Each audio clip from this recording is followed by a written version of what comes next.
find Clark Kent, mild-mannered reporter for the Daily Planet, walking the streets when from out of nowhere a super hearing picks up a robbery. Give me your dough. Quickly he dashes into the phone booth. Starts to take his clothing off there. Quickly a cop comes up. Yes? What are you doing in the phone booth?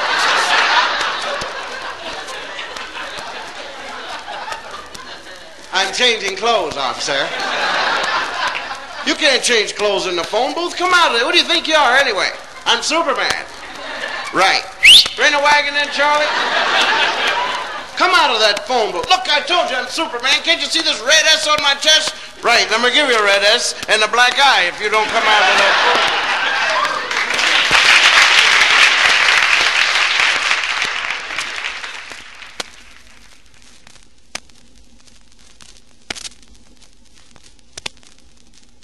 A while back, I saw a movie called HUD, which was a great picture. There's no plot, no nothing to it. Just guys chasing all the women in town, you know. And like the high point of the picture to me was really when they shot the cows, because the cows had hoof and mouth. And they dug a hole, and they led the cows into it. The guys are all dressed up in rubber suits and everything. You have to shoot the cow, and it's very important to wear the rubber, because if the foam gets on you, the guy will shoot you, you know. So this is fun shooting cows, eh? Yeah, as a matter of fact, you got a little foam on you. Yeah. So I was thinking, like, how do the cows feel about this whole thing?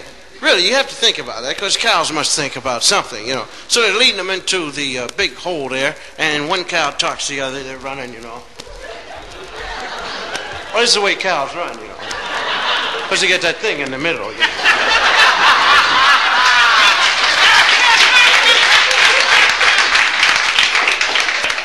He said, hey, where are we going? We're going to get shot. Say, what? I said, we're going to get shot. So what for? It's because we got hoof and mouth. Hoof and mouth? What's that? You see that foam around your mouth? Yeah? That's hoof and mouth. They're going to shoot us? Yep. Any way I can get out of it? Yep. What's that? Wipe that foam from around your mouth.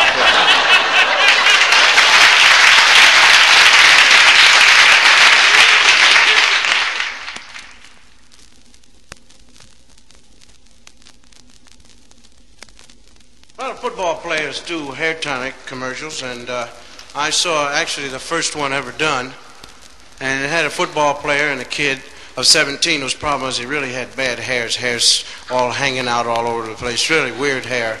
And they introduced the two together, you know, and they said, is this a football player? This is a little kid. Little kid?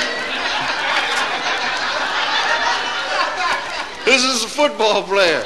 Say, you kid, what's wrong with you? So, well, sir, I have bad hair, and I can't get any girls. Yeah, and you're ugly, too. So they did the first commercial. Here's take one football player. Close up to the football player, he speaks. Here, kid, this is a football. Take it. Now, give it back, kid. Now get over there. I'm going to show you how to throw it. The ball. Just put your arm right on back like you see, and then it's going to let it fly. Now, throw it back to me, kid. Pick it up first. Now throw it. Nice throwing. Now let us go into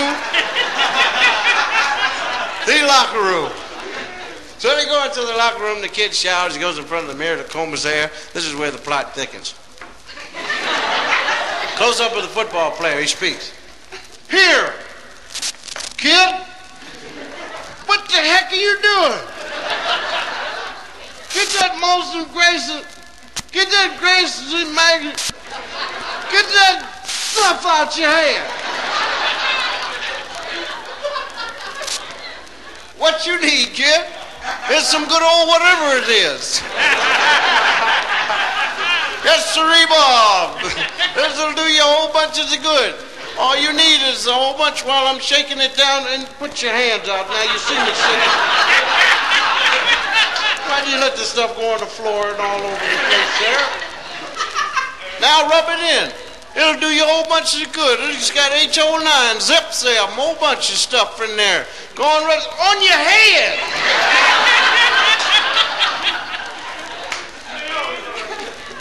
Now let's comb it. Now let's compare combs. See that? Yours is green, mine's is orange. Now let's go on out and get us some women's.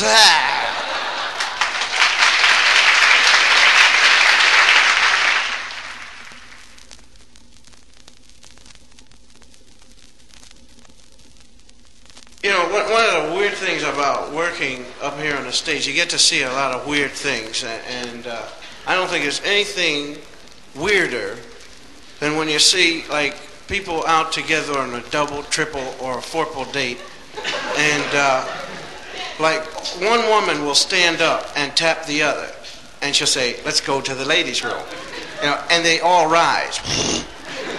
And it's weird. You know, because when they go out and come back, you ask them, say, look, how come all of you had to go to the ladies' room when only one had the original idea? And they say, well, we have... They won't tell you. They won't say one single thing. It's weird, really. One time, 9 women sat right up front here. It was the weirdest thing I've ever seen. One lady rose just to clear her dress. They all got up. She said, no, girl, sit down, false alarm.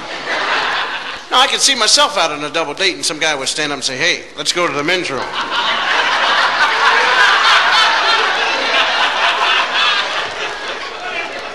So I think you better go by yourself.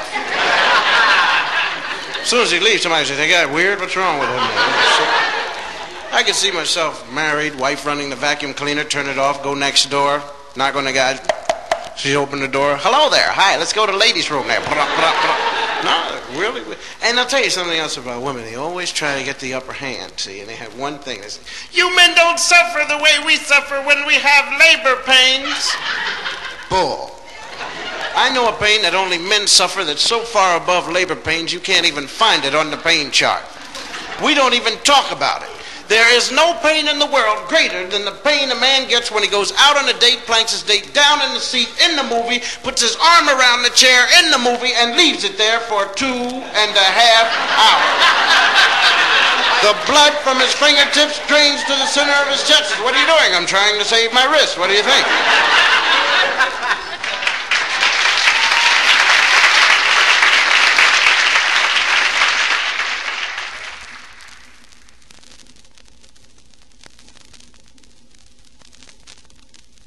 I played football at Temple University, and I was the first, second, third string fullback. Because of the fact that they knocked out all the other fullbacks and everything. But coaches have different methods of getting a team up. When I say getting a team up, I mean to make the players angry enough so they go out and really want to smash together.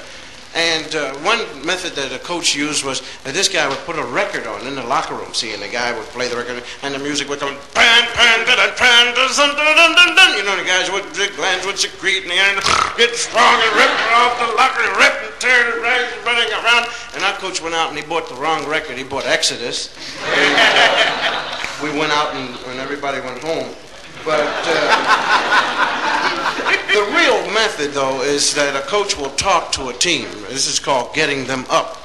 And our coach talked to us, I'll never forget this game. He said, fellas, he said, you know, we're out here to win, and we really want to win because we want to win. You guys want to win? Yeah, coach. He said, all right, then start acting like it. Let me hear you say kill, kill. Let me hear you say fight, fight. Let me hear you say you want to win. We want to win. Are you guys ready? Yeah, coach, we're ready. We're running around, tearing up the lockers, ripping up paper, busting the benches. We're ready. Good. Okay, are you guys ready? Say fight, fight. Are we ready? It's okay. Go out there and get them. And the door was locked.